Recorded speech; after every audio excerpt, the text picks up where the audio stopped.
Welcome to People. I'm Shirley Lin. Today my guest is Gabriele Seewald of Rejuvenate. She's the founder of Rejuvenate, and she's been in Taiwan for more than 4 years. She's here with her husband and 3 children. Well, originally she's from Austria, I believe. So let's have a chat with Gabriele. Hi, Gabriele. Hello, Shirley. Hello. And thank you so much for coming in. Thank you. Yeah. For having me. Right. So you're originally from Austria. That's right. But since several years ago, you've been around Asia, right? Am I right? Yeah, And, actually, Mm-hmm. I actually moved to Asia around 12 years ago. Okay. As a student. I went to Oh. Beijing first. Because you wanted to study Chinese? I wanted to learn Chinese, that's right. And why? Originally, I have been introduced to China by my parents, Okay. who had their own business, and especially my father. He has been traveling to Asia, including China, for many, many years. Oh, he's a businessman. That's right. I see. Yeah, international trading. Yeah. And I have to say, I feel very lucky because I think my parents did one really fantastic thing. They regularly took us on business trips. Which, When you said us, you have brothers and sisters? that's right, yeah. I have a younger sister and a younger brother as well. Oh, okay, yeah. so the 3 of you. Yeah. Okay. And of course that was a great experience. Yeah. I really wish and hope I can do that with my own children as well, because I think it's something you cannot learn in any school Yeah. or in any classroom. I know, being And- exposed to different countries and different cultures and different people and food. That's right, Yeah, it that's really right. enriches people's lives. Absolutely. Yeah. Well, that's, I would say, how I kind of fell in love with Chinese culture Okay. and Chinese What, you mean speaking the food? Asia. Also, Okay. of course, as well. Yeah. Okay. So, how old were you when you started traveling abroad? I mean, With with my your parents. Yeah. I was 12 actually. Really? I was 12, yeah. Well, oh, great. So that's good. Being exposed, at that young age to the world. That's right. Okay. Yeah. So, but your dad was mostly traveling to Asia, here to Asia. That's for right. his A lot. business. He started at a very, very early for Europe, I would say. He started to travel to Asia a lot. It was actually 35 years ago when he started. His own business. No, it was my grandparents' business as already. Yeah. But he started to travel to Asia Okay. around 35 years ago.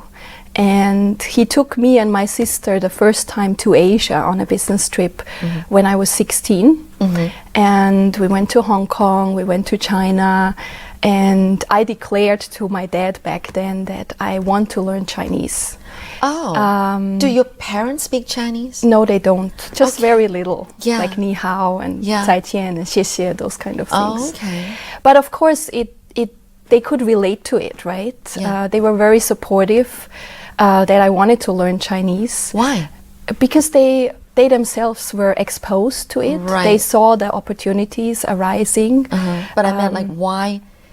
Why did I want to want learn to learn Chinese? Chinese? I don't know. It was really something, when I went on that business trip with my dad, as I said, it was coming from my heart, I would say. I really fell in love with the culture here. Oh, wow. And I said, okay, I wanna just be able to communicate. I want to be able to at least speak to the people here. Okay. And be able to, listen to them, know a bit more about their lifestyle, their backgrounds, and that's basically what I did. But I waited because back then, honestly speaking, in Austria, it was actually not that easy to learn Chinese. When I was Yeah. 16, I remember the only place pretty much you could go to learn Chinese was the university in Vienna. Okay. So I said, okay, fine. I'll, finish high school first. And after actually graduating from university in Austria, I decided to go to Beijing to learn Chinese there. Oh, wow. Yeah. So you moved there by yourself. I moved there by myself. And yeah. how long were you in Beijing? I was in Beijing for a little over a year. Then I moved back to Austria for just a short while because I got the chance to actually work for a tour operator. who had just established a department for incoming tourists from China to Austria and Europe. Oh, so you became a tour guide? Not a tour guide, no. I worked in marketing, marketing and sales. Like that's more my background, also from university. It's mainly marketing, sales, business development. So wait a minute. You only spent 1 year in Beijing. That's right. And you mastered your Chinese. Just that 1 year? Well, mastered, I don't know. I can communicate. But then when you went back to Austria and started working yes. In the field of using Chinese, you were able to communicate with absolutely, Chinese? Absolutely. You've got a talent for languages, probably. Probably a bit of a talent, but I would say it's really my passion. I guess that really also, that helps. Was driving me and that really helped. Yeah. At least, spoken communication. Okay. Yeah. So then you went back to Austria and you worked for how long before the next stop was Beijing? Oh, no, not Beijing, Hong Kong. The next stop was actually Hong Kong because I met my husband on a business trip. Wait a minute. So you went to Hong Kong on a business trip. That's right. And that's how you met your husband? Exactly. Okay, well, tell us more. What was he doing? My husband has also, I would say, quite a long relationship with China already. Okay. He went there when he was 17. My husband was born and brought up in Canada. Oh. But his parents are originally from Austria as well.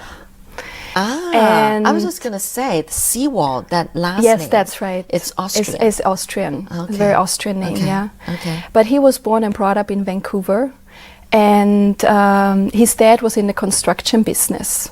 So they had some relationship with, Vancouver, a lot of Chinese, Asians there. Yeah. And he as well actually wanted to learn Chinese. But he started with Cantonese. And so he went, when he was 17 already, he went actually to work in a toy factory close to Guangzhou, close to Dongguan, just as a summer job, basically. Okay. And he started to learn Cantonese there. So he has also a quite long relationship with China, Chinese-speaking Asia, the culture. Yeah. He spent some time also before in Taiwan. And then he actually, after graduating from law school in Canada, he moved to Hong Kong to practice as a lawyer there. That is what he was doing when we met. Okay. Yeah, that's... I was just thinking, I should have asked you and your husband to come in and do the interview together. That's right. Maybe next time. Next time. Wow, okay. But how did your business trip cross with his work in Hong Kong? Well, actually, I would say the connection was our Austrian heritage. Oh. Me being from Austria and his parents originally from Austria, he was always involved with the Austrian community in Hong Kong. I see. And he actually, together with a very good Austrian-Canadian friend as well, they established the Austrian Chamber of Commerce in Hong Kong. And I happened to be there, like my business trip happened to coincide with the inaugural dinner of the Austrian Chamber of Commerce in Hong Kong. Okay. And that's where we met. Was it love at first sight? It sounded like love at first sight. In a way, yes. In a way, yes. Yeah. So, but the thing is, you were on a business trip, so then you actually went back to Austria? That's right. It was just a business trip. I went back. Yep. But you kept in touch? Well, obviously, he was very convincing. Yeah. He really convinced me to move to Hong Kong. Just like that? Well, I always say just like that. Yes and no. I would say I am a person, I very much follow my heart. Okay. I trust my heart and myself and my feelings in a way. And yes, in some ways, sometimes looking back, or some of my friends would tell me, oh, this is maybe a bit crazy, or it takes a lot of courage. Yeah. But in the end, I realized whenever I followed my heart, whether it was with my relationship, moving to Hong Kong, things just kept falling into its place. It was like something even better, showed up in the end, and something most of the time totally unexpected. And that's also what actually happened when I decided to move to Hong Kong. I said, okay, you know, I met this fantastic man, and at least, you know, I have a relationship. I like Asia. I like Chinese-speaking Asia. So that step for me, I would say, wasn't that difficult. But it was important for me as well, you know, to still, you know, be independent, because we didn't really know each other for a long time. I said, okay, you know, why not? Let's have a look. Let's give it a try. But I definitely, you know, want to find a job there. I want to be able to be independent as well. And after I had made this decision, well, opportunities just showed up, basically. And I got the chance to work for an Austrian jewelry brand. Okay. They were just at that time looking actually for a business development manager for all of Asia. At that time, they didn't have anything in Asia except for Japan. And they were looking into finding someone who can help them to, you know, set up their company, set up the office in Hong Kong, set up the store as well, and out of Hong Kong, you know, develop the region. And, you know, I got invited, I got lucky. I'm really very grateful, but I do also very much believe in taking opportunities. So I showed up for the interview. I said, you know what, I honestly speaking have no experience in that specific kind of industry, like work experience. I mean, it helped a little bit, I think, that my parents' business actually was in jewelry for many years. Oh, wow. But specifically, you know, high-end luxury jewelry retail, I had no specific experience. But I said I would like to do it, you know. And everything just happened, you know. And you got the job? I got the job. I moved to Hong Kong in, when was it? July 2004. Okay. Yeah. But it was afterwards that you got married, that you moved to Hong Kong and then got married. So I moved to Hong Kong. From the time you first met your husband to getting married was a about span 2 years. of... Oh, okay, 2 years. 2 years. Yeah, about 2 years. Okay. And I believe you had your first child, well, actually it was a pair of twins in Hong Kong. That's right. How much longer after you guys got married? About 2 years as 2 well. years, 1.5, 2 years, 2007. Yeah. We got married in Guangzhou, actually. Oh, interesting. So, do you speak any Cantonese? 少少啊, just a little bit. 我都唔記得晒啦。哦哇，不錯啊。Oh, wow. So, this is so interesting. Like, everything just kind of worked into place, huh? That's right. You've been very lucky. That's so, right. So to speak. Yeah. Okay, so how do you think Hong Kong compares to Taiwan? Well, for me, and I would say probably also for my husband, we love Hong Kong, we love Taiwan as well, for different reasons. And I would say also different phases in our life. Right now, with the children, like our twins are 6.5 now, and our daughter is 3.5. Right, afterwards you had another daughter. That's right. She was, by the way, born here in Taiwan. Right. And so right now, for this phase in our life, with the children being quite young, we think Taiwan really offers probably the best quality of life in Asia. Really? People are very friendly. Yeah. And I would say a little bit more relaxed than Hong Kong. You have, in a way, more space. Yeah. It's more, for sure. The nature is fantastic here. I mean, we love, as a family, we love hiking, for example. You know, Yangmingshan. Yeah. It is still, I would say, relatively affordable, you know, to live in a nice house with garden, because we always wanted our children to grow up in a more natural environment. In a way, like my husband and I, we grew up, you know, just being able to run outside the house, right? Yeah. Or ride the bike on the street where we grew up. And this is what this opportunity we can give our children here in Taiwan. So what brought you from Hong Kong to Taiwan then? Originally, my husband's job. Yeah. By the way, my husband's name is Leo. Right. And he was offered the opportunity for his previous company, actually, to move to Taiwan for a few years. Wow, that just moved into place as well. Exactly. Okay. And well, we said, why not? Let's take a look. Honestly speaking, we both had been to Taiwan before, but just more on business trips, short term. Right. And at that time, I have to say, we also really, especially I really didn't know that much about Taiwan. But we said, let's come over.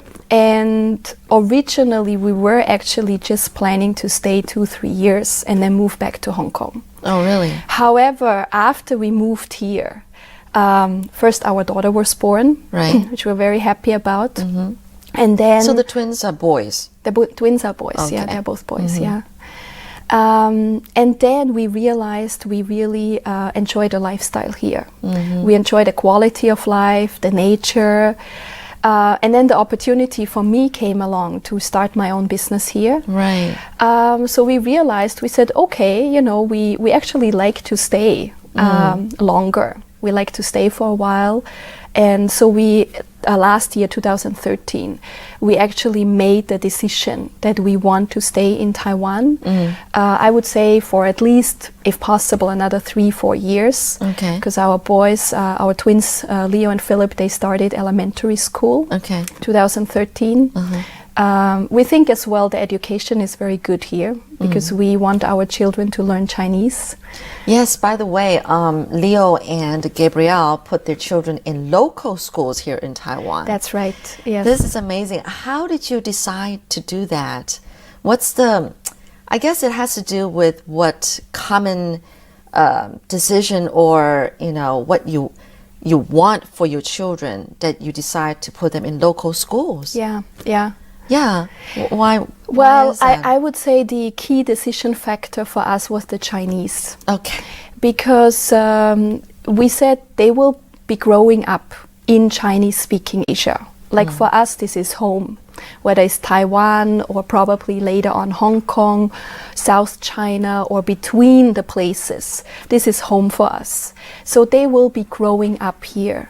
And also for both my husband and I, since we learned Chinese more the hard way when we were adults already, right? Oh, okay. I would say it's much more difficult. Okay. We said, okay, Got we want to give them this opportunity. I think Chinese is such an important language nowadays. Yeah. You really have a huge advantage, especially if you can also read and write Chinese and you learn it from a very early age. Right. You learn it in a very natural way. You don't think about it yet. For them, that's natural, right? Because they had it in kindergarten already, and now they continue with elementary school. So I would say this was the key decision factor for us. There is the Austrian language, right? German. Okay. German, yeah. That's okay. I'm so ignorant. But there is, Austrian uses a little bit different dialect or words. So, Okay. But basically it's German. So, do your children speak German? That's right, yeah. They They do do speak too. German, yeah. So, but they don't learn that at school, though. No. So you have tutoring for them in German, or No, Or you? basically what we did is, since German is my mother tongue, okay, and my husband as well grew up with German at home. okay, It was, I think, also very lucky that his mother, like my mother-in-law, really, it was very important to her as well that the children learn German because it's her mother tongue as well. So we decided that in our home from the beginning, we will speak German. I see. And I only speak German with them. Of course, my husband, since he's like a native English as well, English speaker, now that they're a little bit older, they speak sometimes English with him. Okay. But for me, it's really only German. And since it's the mother tongue, you know, it's basically the first language they learned. Yeah. I'm very happy, but I also got the impression, at least, that they felt very comfortable, very secure. Because the mother tongue, I think it's really so important. Once they have that basis, that they feel secure in the mother tongue, just speaking, then any other language is easy for them to learn. Oh, wow. So actually your children are now trilingual, Chinese, Yes. English, and German. In a way, yes. Yeah.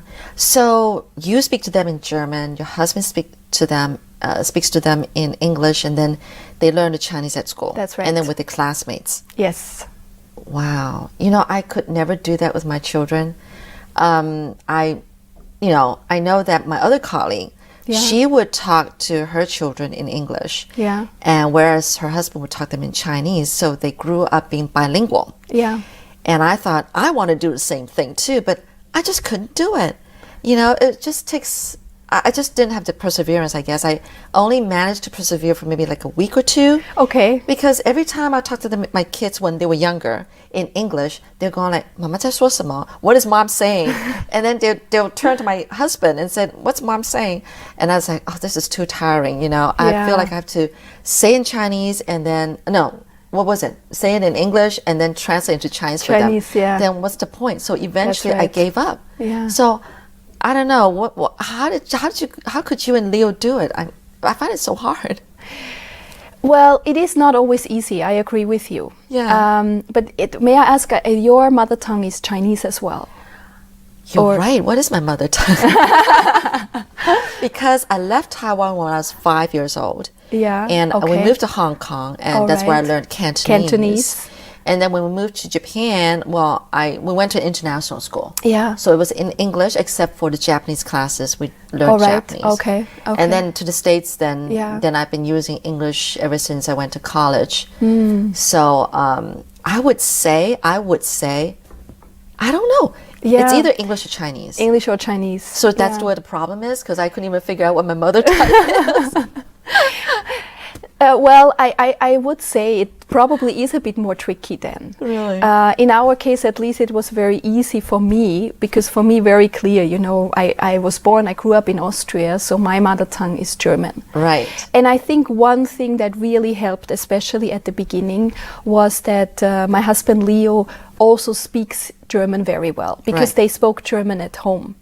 So at least, you know, we had this kind of one family language that everyone can speak and understand. Yeah. Because I think if the two parents, right, like if the other one doesn't speak any German, it also is more difficult, because then you will always, when you speak to your children, you will always have to, in a way, also translate to your husband, right?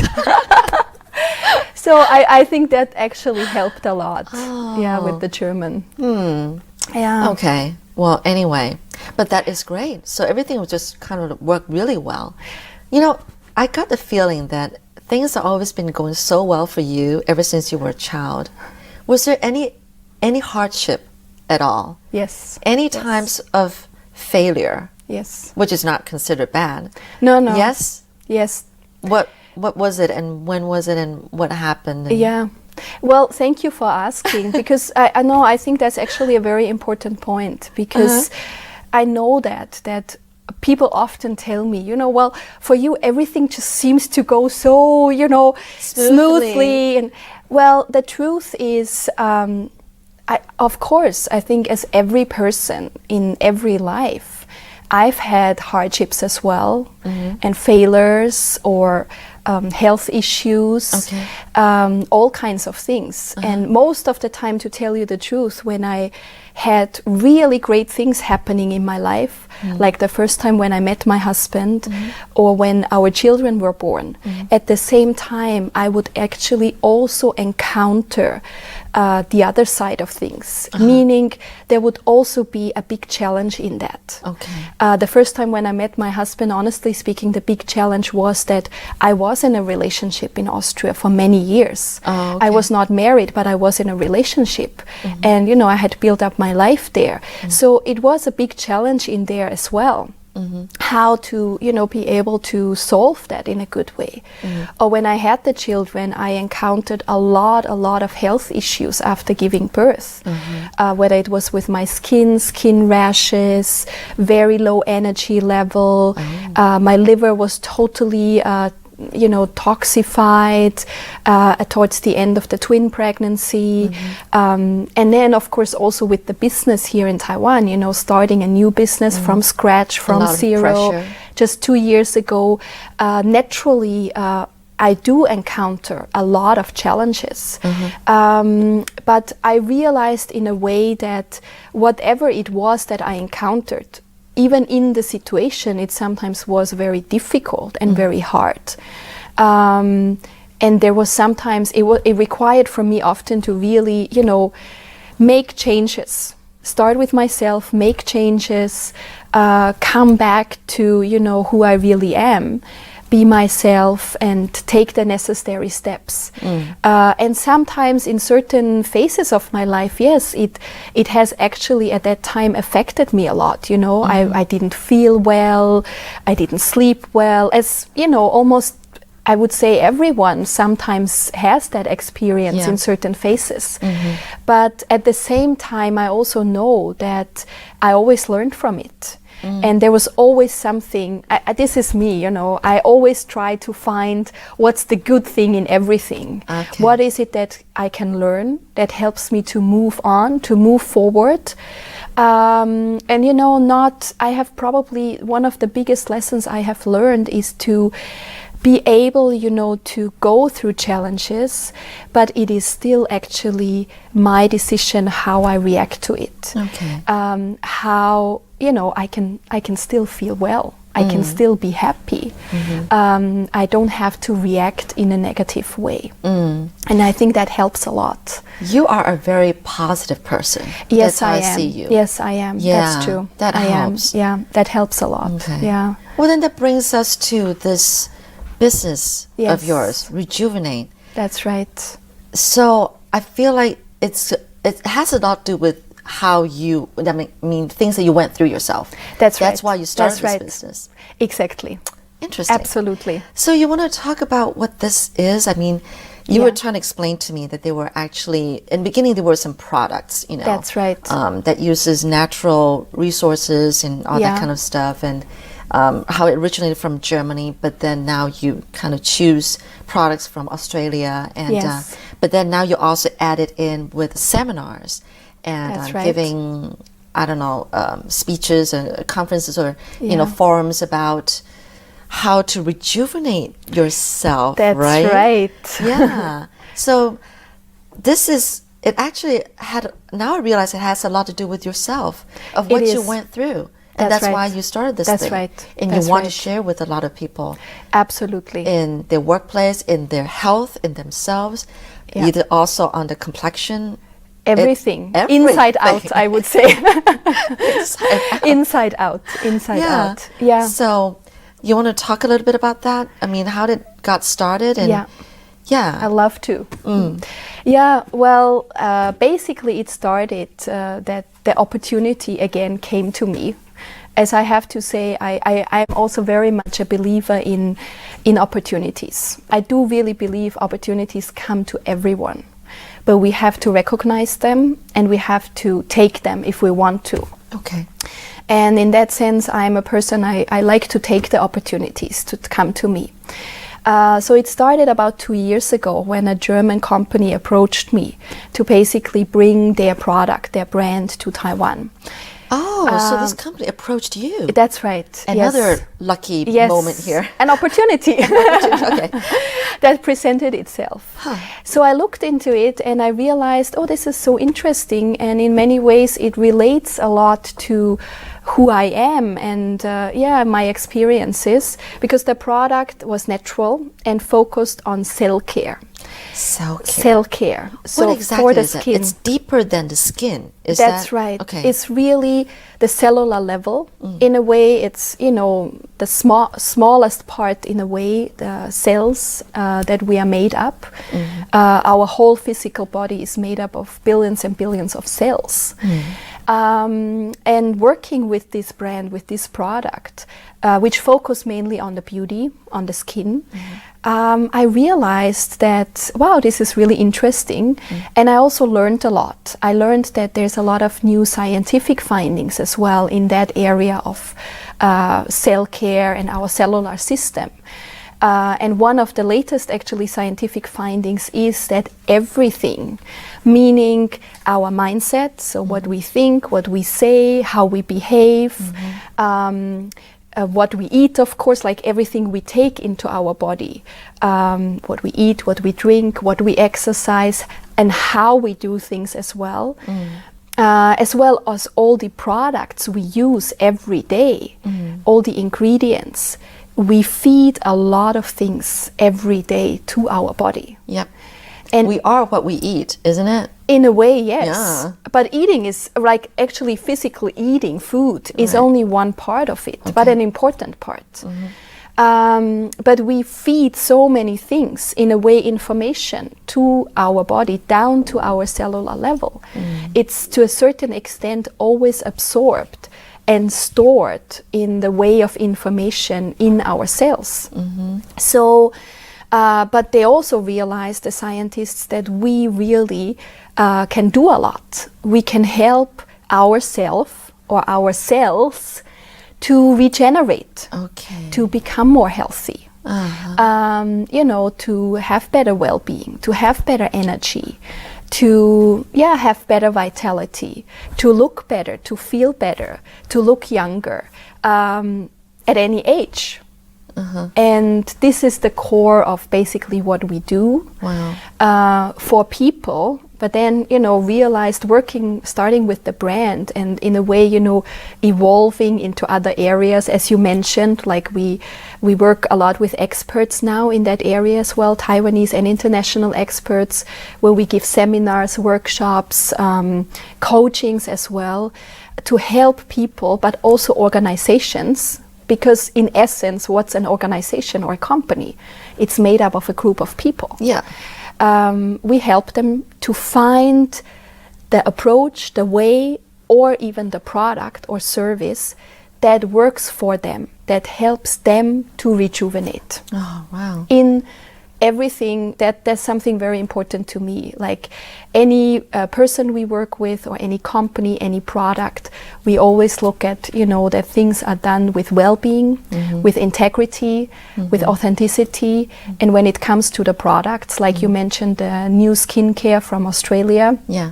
that we are bringing in this year into Taiwan. Oh, okay. It's really 100% natural and certified organic, which is, I think nowadays very, very important, because Yeah. I realized people are becoming more aware of what is in the products they consume every day. We had a few scares there as well, unfortunately, almost everywhere in the world. But again, I tend to look at it in a positive way, because I think it's good. We just know more now. We know more about those ingredients. We are more educated. Consumers are more educated nowadays.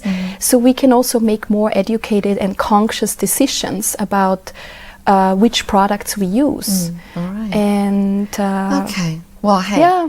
I feel like what you're doing is adding positiveness on top of already a very positive person. It's just, you know, double thank the you. dose.